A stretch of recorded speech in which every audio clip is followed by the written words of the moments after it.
അസ്സലാമു അലൈക്കും വറഹ്മത്തുള്ളാഹി വബറകാതുഹു. ഒരു കഥ പറയാം. ആ കഥക്ക് നമ്മുടെ ജീവിതവുമായിട്ട് വല്ല ബന്ധവും ഉണ്ടോ എന്ന് ആലോചിച്ച് നോക്കുക. ഒരു മനുഷ്യൻ രോഗിയാവുന്നു. അയാൾ ഡോക്ടറെ കാണിക്കാൻ പോകുന്നു. ഡോക്ടർ അയാൾക്ക് വേണ്ട മരുന്ന് എഴുതുന്നു. മരുന്നുമായി തിരികെ എത്തി തൻ്റെ വീട്ടിലെ അലമാരയിൽ മരുന്ന് ഭദ്രമായി ആ മനുഷ്യൻ എടുത്തു വെക്കുകയാണ്. എല്ലാ ദിവസവും മരുന്നെടുത്ത് അയാൾ അങ്ങനെ ചുംബിക്കും. പക്ഷെ മരുന്ന് കുടിക്കുന്നില്ല. തിരിച്ച് അലമാരയിലേക്ക് തിരികെ വെക്കും. ഒരു മാസത്തോളം അത് തുടർന്നു. പക്ഷെ രോഗം മാറിയില്ല. തിരികെ വീണ്ടും ഡോക്ടർ അരികിലേക്ക് മടങ്ങിയെത്തുന്നു. ഡോക്ടർ അത്ഭുതത്തോടെ ചോദിക്കുന്നു, നിങ്ങൾക്ക് എന്തു പറ്റി? ഞാൻ നൽകിയ മരുന്ന് നിങ്ങൾ കുടിച്ചില്ലേ?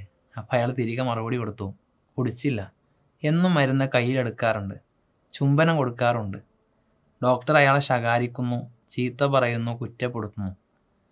ഈ മനുഷ്യനെപ്പോലെ ആകുന്നുണ്ടോ നമ്മൾ എന്നതാണ് ചോദ്യം.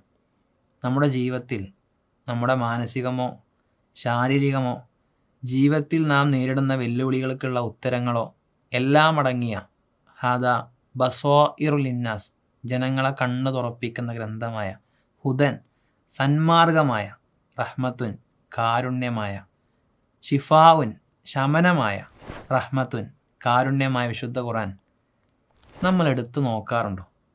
ദിവസവും എടുക്കാറുണ്ട്, പാരായണം ചെയ്യാറുണ്ട്, ചിലർ ചുംബനം കൊടുക്കാറുണ്ട്, തിരികെ വെക്കാറുണ്ട്.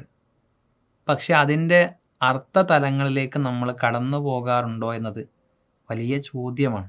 ആ മനുഷ്യനെപ്പോലെ പമ്പര വിഡ്ഢികളായി നമ്മൾ മാറുന്നുണ്ടോ എന്നത് ഏറെ വലിയ ചിന്തയാണ്. പ്രിയമുള്ളവരെ, പരിശുദ്ധ റമദാനിലാണ് നമ്മൾ. ഖുർആൻ അവതീർണമായ മാസമായതുകൊണ്ടാണ് ഈ റമദാൻ ഇത്രയേറെ പുണ്യമെന്ന് നമ്മൾക്കറിയാം. പക്ഷേ ആ ഖുർആനുമായുള്ള നമ്മുടെ ബന്ധം എന്താണ്? കഴിഞ്ഞ 11 മാസങ്ങളിൽ നമ്മുടെ വിശുദ്ധ ഖുർആനിൻ്റെ പാരായണങ്ങളുടെ അവസ്ഥ എന്താണ്? നമ്മുടെ പഠനങ്ങളുടെ നിലവാരം എന്താണ്?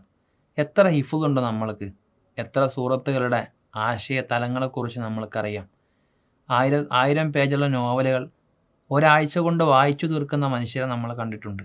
എന്നിട്ടും വിശുദ്ധ ഖുർആനിൻ്റെ പരിഭാഷ പോലും, വിവരണം പോട്ടെ, പരിഭാഷയെങ്കിലും വായിച്ചു തീർക്കാൻ ഇന്നോളം നമ്മൾക്ക് സാധ്യമായിട്ടുണ്ടോ എന്നാണ് ചോദ്യം. റമദാൻ ഒരു തുടക്കമാകട്ടെ മാറ്റത്തിനും പരിവർത്തനത്തിനും. നിങ്ങൾക്ക് മുമ്പിലൊരു വലിയ അവസരം MSM തുറന്നു വെക്കുകയാണ്. MSMൻ്റെ ഖുർആൻ വിജ്ഞാന പരീക്ഷ. വലിയ പ്രമേയത്തിൽ വിശുദ്ധ ഖുർആൻ മാനവർക്ക് മാർഗദീപം എന്ന പ്രമേയത്തിൽ ഈ വരുന്ന 2025 മാർച്ച് 16 ഞായറാഴ്ച നടക്കുന്ന ഖുർആൻ വിജ്ഞാന പരീക്ഷയ്ക്ക് രജിസ്റ്റർ ചെയ്യുക, അതിൻ്റെ പഠിതാക്കളാവുക. സിലബസ് മനസ്സിലാക്കി ജൂനിയറിലോ സീനിയറിലോ നമ്മൾ പങ്കാളികളായി ആ മത്സരത്തിലൂടെ വിശുദ്ധ ഖുർആൻ്റെ പഠനത്തിന് ഒരു വിശാലമായ കവാടം നമ്മുടെ ജീവിതത്തിലേക്ക് നമ്മൾ തുറന്നു കൊടുക്കുക. അള്ളാഹു നമ്മെ അനുഗ്രഹിക്കുമാറാകട്ടെ.